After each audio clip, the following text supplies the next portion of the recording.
যে মুরগির মাংস খাবা, দেশি মুরগির ডিম খাবা, কোয়েল পাখি খাবা, কবুতর খাবা, সমস্যা নেই না। যেহেতু এটা প্রবলেম হয়ে গেছে না, এটা প্রবলেম হয়ে গেছে না, তো এখন এই প্রবলেমটা সলভ করার জন্য এগুলো খাওয়া যাবে, ঠিক আছে? তাহলে ওই যে টাকামণি বা থানচিনি পাতার রস, তুলসী পাতার রস, মালটার রস, গ্রিন অ্যাপেলটা খেতে হবে। আর মুখেও তো খেতে পারি আমরা, তাই না? মুখে খাবো।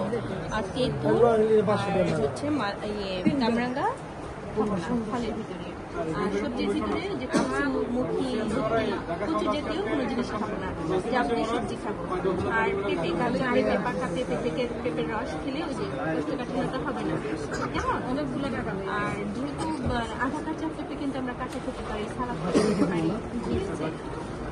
ফলের মধ্যে সব খাওয়া যাবে, ওই যে দুইটা জিনিস খাওয়া যাবে না, যাবতীয় আর দেখা আছে। তারপর তোমার অ্যালার্জির সমস্যা হতে পারে, যে ওখানে বেগুন, এই দুটো আমরা জানি মোটামুটি।